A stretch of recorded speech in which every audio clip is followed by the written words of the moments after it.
میری عمر 18 سال ہے، اچھا کما لیتا ہوں، لیکن خاندان والے اور امی ابو شادی نہیں کرنے دے رہے ہیں۔ بولتے ہیں کہ نبی نے بھی 25 سال میں شادی کی تھی۔ نبی نے جب 25 سال میں شادی کی تھی تو اس وقت آپ کو نبوت نہیں ملی تھی، سمجھ رہے؟ اس وقت کے احکام ہمارے لیے حجت نہیں ہے۔ جب نبی کو نبوت ملی ہے پھر آپ کا ارشاد دیکھا جائے گا کہ یا معاشر الشباب، اے نوجوانوں، نوجوان 15 سال میں ہو جاتا ہے انسان، عربی لغت اگر دیکھیں، اے نوجوانوں، من استطاع منکم الباءۃ فلیتزوج۔ دیکھو میں ایک بات ماں باپ سے کہتا ہوں،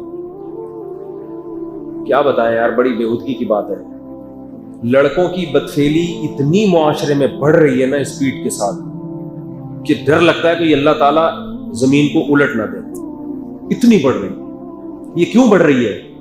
ماں باپ اپنے بچوں کی جلدی شادی نہیں کرتے، اور اس کی بھی وجہ یہی ہے کہ وہ بچوں کے ساتھ حسن سلوک میں ان پہ خرچ کرنے کو داخل کرتے ہی نہیں ہے۔ بھائی ماں باپ پر بھی تو لازم ہے بچے کے ساتھ اچھا سلوک کریں، تو بھائی تنخواہ کم ہے تو کچھ ابا تعاون کر دیں کہ یار میری بھی تو بہو ہوگی وہ جو آئے گی، لیکن ابا وہی پیسہ نکالنے کے لیے تیار نہیں ہے کہ بہو گھر میں 2 روٹی زیادہ کھائے گی تو میرے خرچے پہ کیوں کھائے، بیوی اس کی کھا کس کے خرچے پہ رہی ہے، میرے۔ یہ بھی ابا میں بخل ہے، کنجوسی ہے۔ بھائی بیوی اس کی ہے، بہو بھی تو ہے آپ کی، اور یہ بیٹا کس کا ہے؟ یہ محلے والوں سے لیا تھا آپ نے، جیسے وہ پھر وہی آ جائے گا عرش والا مسئلہ۔ وہ کہہ رہے ہیں نا عرش، نبی کی قبر کی جو مٹی ہے عرش سے افضل ہے، تو کہتے ہیں وہ عرش تو اللہ کا ہے، اللہ کا عرش سے نبی کی قبر کی مٹی زیادہ افضل ہو گئی، گویا آپ نے اللہ سے بھی بڑھا دیا۔ ان سے میں کہتا ہوں کہ اللہ کا عرش اچھا ہے، اللہ کا عرش اگر وہ اللہ کا ہے تو یہ نبی کس کے ہیں؟ یہ بھی تو اللہ ہی کے ہیں نا، ان کی عظمت اور ان کی مٹی کی عظمت تو اللہ کی وجہ سے ہے۔ تو ابا کہہ رہے ہوتے ہیں میری بیوی نہیں ہے تو میں کیوں خرچہ کروں، یہ تو میرے بیٹے کی ہے، تو تیرا بیٹا کس کا ہے بھائی؟ یہ مارکیٹ سے لے کر آئے تھے اس کو آپ، اسی طرح بنا بنایا ریڈی میڈ ملا تھا۔ تو بھائی یہ بھی تو بلڈ ایک ریلیشن ہے، باپ سے اور بیٹے کے رشتے سے زیادہ اچھا رشتہ کون سا ہوگا؟ تھوڑا سا تھیلا خرچ کر دو یار، اپنے خرچے پہ کھلا دو، صدقے کا ثواب ملے گا۔ بہو کو جتنا کھائے گی آپ کے خرچے پہ صدقے کا ثواب ملے گا۔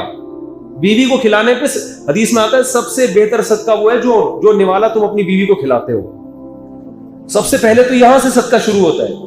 ہاں اولاد نالائق ہے تو میں منع کرتا ہوں، بعض نالائق ایسے ہوتے ہیں ذمہ داری پوری نہیں کر رہے، ابا نے اپنے خرچے پہ شادی کرا دی تو پوستی بن کے پڑ جاتے۔ بچوں کی سپیڈ بہت ہوتی ہے ان کی، میرے بیان سنے ہوئے ہوتے ہیں انہوں نے، آدھے سنے ہوئے ہوتے ہیں، آدھے بچوں کی سپیڈ والے بیان سنے ہوتے ہیں کہ اتنی سپیڈ ہونی چاہیے، یہ نہیں سنا ہوتا کہ ذمہ داری بھی آپ نے اٹھانی ہے۔ تو سپیڈ پوری ہوتی ہے کیونکہ پال کون رہا ہے؟ ابا پال رہے ہیں تو ذمہ داری ہے ہی نہیں، تو انہوں نے کہا اسپیڈ کو فوکس کرو فی الحال، ٹھیک ہے نا، کیونکہ کس کے خرچے پہ پل رہے ہیں؟ ابا کے۔ تو اگر بچہ اس طرح کا نالائق بچہ ہے تو پھر میں منع کرتا ہوں ابا کو کہ نہ کرو، لیکن بچہ اگر تھوڑا بہت اس میں قابلیت ہے، سمجھدار ہے، آپ کو پتا ہے یار ابھی تھوڑی تنخواہ کم ہے یا تنخواہ ہے ہی نہیں لیکن لگ جائے گی، پڑھ رہا ہے، تو چلو یار ساری زندگی میرے خرچے پہ اس نے کھایا، شادی بھی کر لے کے آ جائے، بہو آئے گی ہم کھلائیں گے۔ بہو کو بھی تو احساس ہوگا کہ مجھے میرا سسر کھلاتا ہے، وہ باپ سمجھے گی اس کو۔ بہو کو پتا ہے ایک دھیلا خرچ نہیں کیا میرے سسر نے، بلکہ میرے شوہر کو شادی نہیں کرنے دے رہے تھے کہ آمدن تقسیم نہ ہو جائے، تو لہذا بہو سسر کو ابا ان لا ماننے کے لیے تیار نہیں ہوتی، لیکن سسر صاحب کی خواہش یہ ہوتی ہے کہ بہو میری فرما بردار بن کے رہے۔